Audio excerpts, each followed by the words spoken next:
sakit sekali. Rasanya ketika nyawaku ditarik keluar oleh sesuatu yang tak nampak. Rasanya seperti kulitku disayat-sayat pisau silet, perih dan sakit. Kini aku tahu rasanya sakaratul maut. Dan itu sungguh sangat menyiksaku. Aku berteriak minta tolong, tapi tak ada satupun yang tahu. Aku heran melihat diriku sendiri yang terbujur kaku di hadapanku dengan kondisi yang sangat mengenaskan. Luka menganga di leher yang mengeluarkan banyak darah hingga darah itu tergenang memenuhi lantai. Wajah penuh darah dan membiru di pelipis mata. Aku berusaha menyentuh tubuhku, tapi aku tak mampu.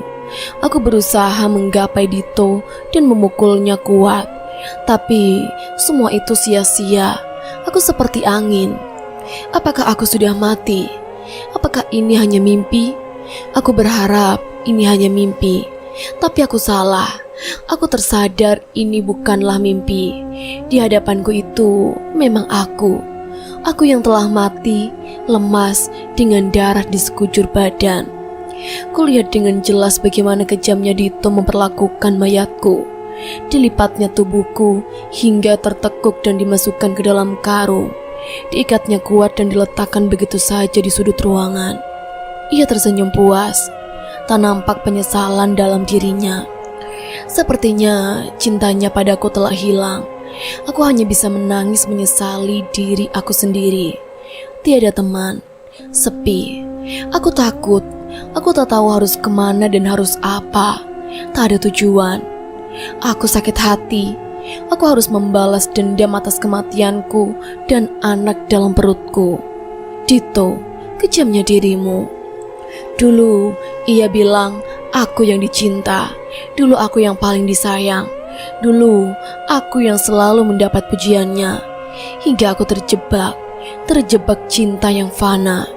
Kuserahkan segalanya, cintaku, harta, dan juga mahkotaku.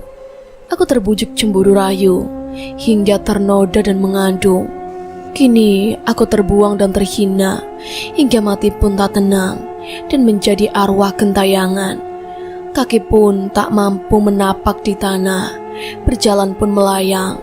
Aku merasa ringan, tak ada rasa sakit, rasa lapar dan haus lagi. Yang ada hanya rasa benci dan sakit hati. Aku hanya bisa melihat pasrah ketika ibu meraung di depan mayatku yang telah membusuk. Ibu berteriak histeris memanggil namaku. Tak lama, ibu pun terjatuh. Ibu pingsan dan segera dibawa pergi oleh Tommy dan beberapa orang warga lainnya. Aku berusaha menggapai ibu. Kupanggil sekuat tenaga, tapi semua sia-sia. Tak ada yang bisa mendengar dan merasakan kehadiranku. Maafkan aku, Bu.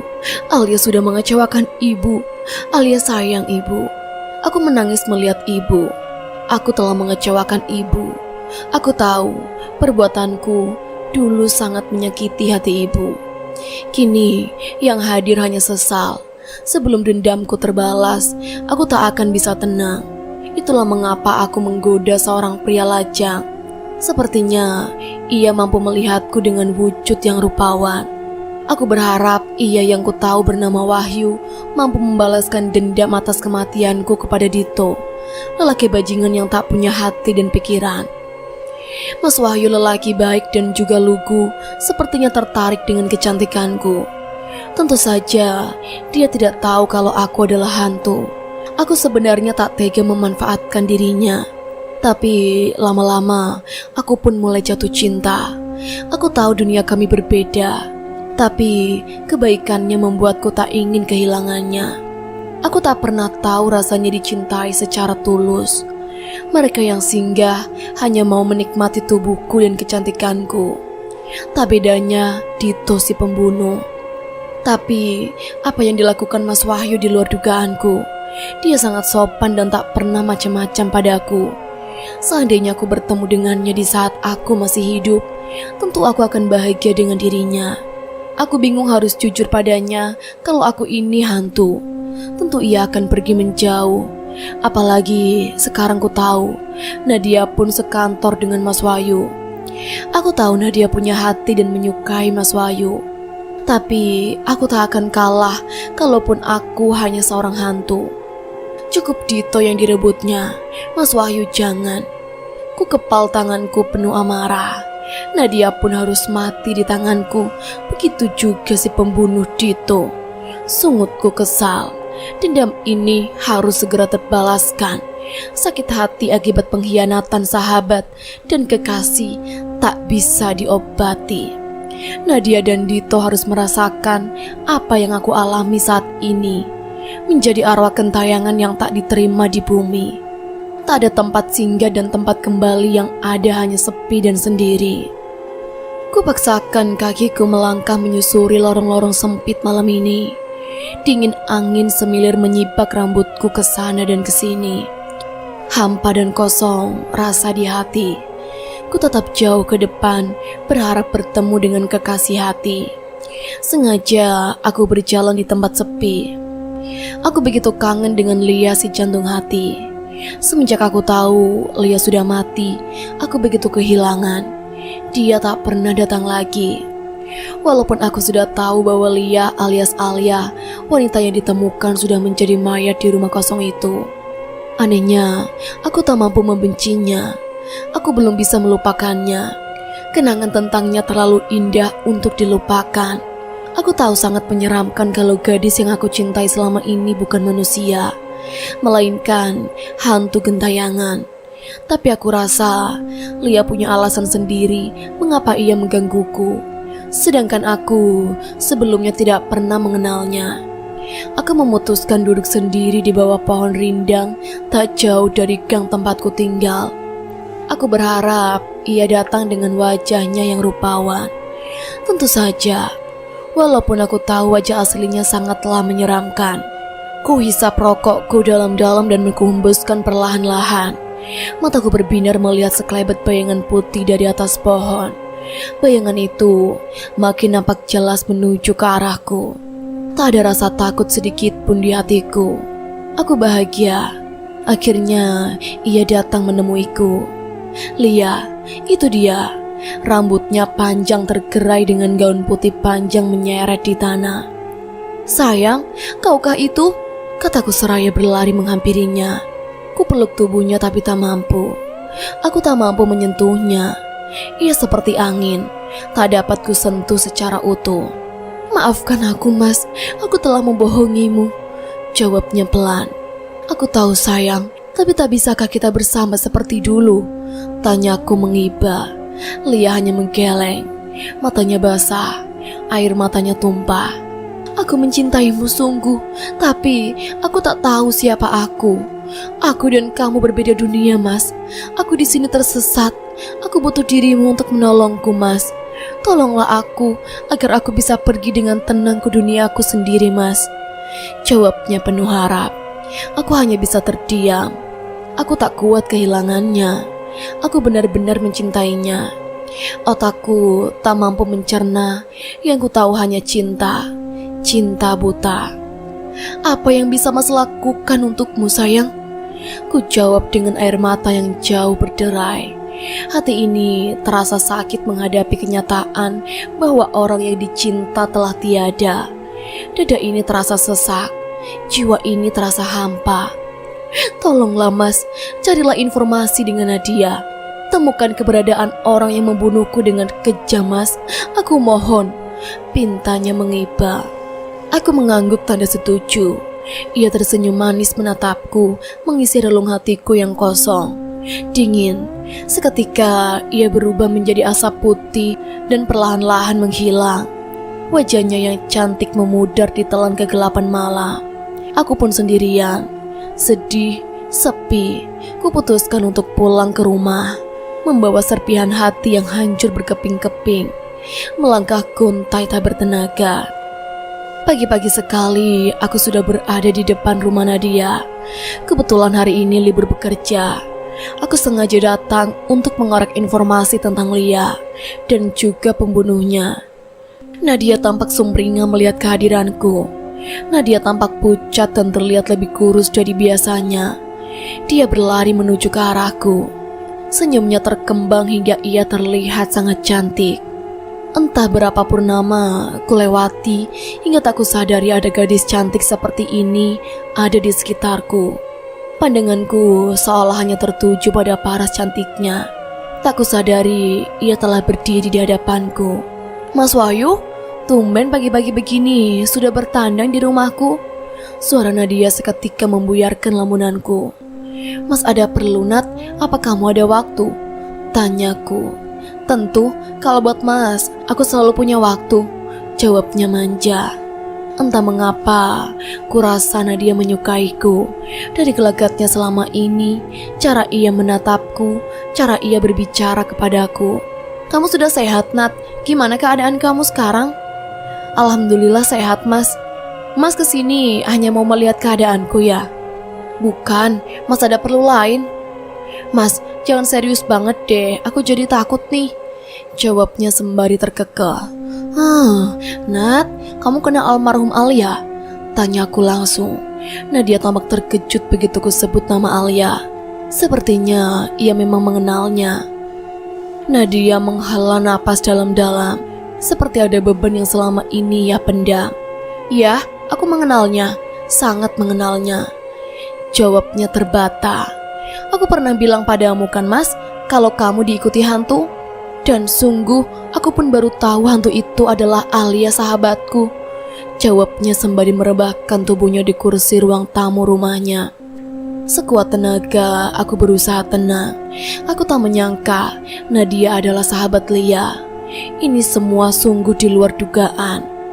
"Kamu tahu apa yang menyebabkan Alia meninggal dan kenapa ia menggodaku?" "Iya, Alia mati dibunuh dan pembunuhnya adalah Dito, kawan kerjaku dulu sebelum aku bekerja di kantor kita," jawab Nadia tegas. "Alia membutuhkan bantuanmu, Mas. Hanya kamu yang bisa membantunya mencari keadilan atas kematiannya." Aku hanya mengangguk sembari menyimak cerita Nadia. Aku harus bisa mengorek info lebih dalam lagi. Apa penyebabnya Alia mati? Kenapa bisa ia dibunuh secara keji? Pasti ada alasan di balik kejadian ini. Tidak mungkin Dito membunuh tanpa alasan, selidikku. Entahlah Mas, yang aku tahu Alia menangis sewaktu melihatku ada di rumah Dito, dan mereka bertengkar hebat karena itu. "Lantas, apa yang kamu lakukan di rumah Dito, Nat?" cecarku. Kembali Nadia menghela napas. "Waktu itu aku kehujanan Mas. Aku nebeng naik motor sama Dito. Karena kebetulan rumah Dito lebih dekat. Aku mampir dan Dito menawarkan bajunya untuk kupakai. Belum sempat aku selesai memakai baju, Alia keburu datang. Disitulah ia cemburu. Aku meminta maaf kepada Dito. Aku SMS dia Mas. Dan setelah kejadian itu, aku tak pernah bertemu Alia dan Dito lagi," jawabnya panjang lebar. Kepalaku seperti ingin pecah memikirkan Alia. Nadia berencana mencari informasi keberadaan Dito di sekitar rumah Dito dulu tinggal. Aku dan Nadia pergi bersama menggunakan motor. Dia dengan sigap naik motorku, walaupun ku tahu kondisinya masih lemah. Tapi ia tampak bersemangat. Di sepanjang perjalanan, ia memelukku dengan erat. Hatiku sempat deg-degan, jantungnya berdegup kencang. Malam kian meremang, gelap dan dingin di sepanjang jalan menuju rumah Dito si pembunuh. Kami dikejutkan dengan kedatangan sekelebet bayangan putih di atas langit. Perlahan turun menghampiri. Nadia sempat tersentak ketika ku rem motor secara mendadak. "Ada apa Mas?" tanya Nadia kebingungan. Itu Alia," jawabku tergagap. Alia mendekati kami dengan wajah yang hancur dan dipenuhi belatung. Sebagian wajahnya menampakkan tengkorak yang mengerikan. Lehernya dipenuhi darah berceceran. Darah itu menetes membuatnya semakin mengerikan.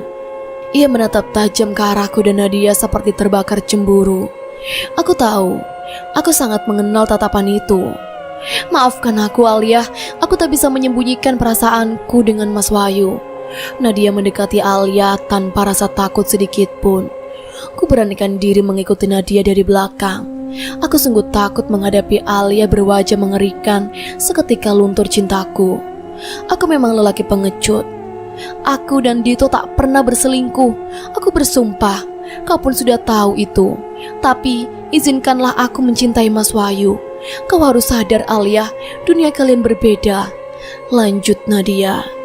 Tidak, aku tak ingin mendengarnya, teriak Alia kencang memegahkan telinga. Mulutnya menganga lebar, lidahnya panjang menjulur hingga ke tanah. Alia terbang membumbung tinggi di angkasa. Bajunya putih bercampur dengan darah membuatku bergidik penuh kengerian. Aku hanya bisa mematung, lidahku terasa keluh. Seketika ku rasakan tubuhku terpentar ke jalan. Aku dan Nadia terbanting hingga membentur aspal. Ku rasakan tanganku sakit dan perih, berdarah, dan kulihat di sampingku Nadia juga terluka. Kepalanya mengeluarkan darah segar. Sekuat tenaga aku membantu Nadia untuk berdiri. Alia turun dan terkikik. Aku tahu ia marah padaku karena aku tak mau menerima dirinya apa adanya. Maafkan Mas Lia, Mas tentu akan menolongmu. Tapi Mas tak bisa bersamamu. Kita berbeda alam sayang, paparku tegas. Alia tampak marah dan bersiap melakukan aksi selanjutnya. Sebelum akhirnya aku dengar Nadia dengan merdu melantunkan ayat suci untuk mengusir Alia dari sisi aku dan Nadia. Alia tampak kepanasan. Ia menjerit histeris. Tangisnya pecah memohon Nadia menghentikan bacaannya. Tapi Nadia tak gentar.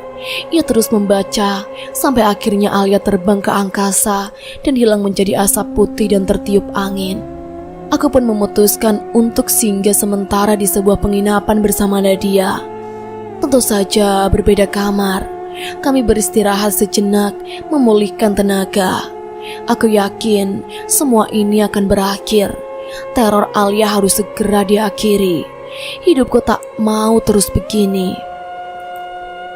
Dasar betina sialan. Ku hempaskan tubuhku keras di ranjang. Berita di televisi membuatku naik darah. Berita penemuan mayat seorang gadis belia di dalam karung yang telah membusuk. Dan aku benci itu. Melihat berita itu, seketika jantungku berdetak lebih kencang. Aku takut orang-orang akan tahu perbuatanku.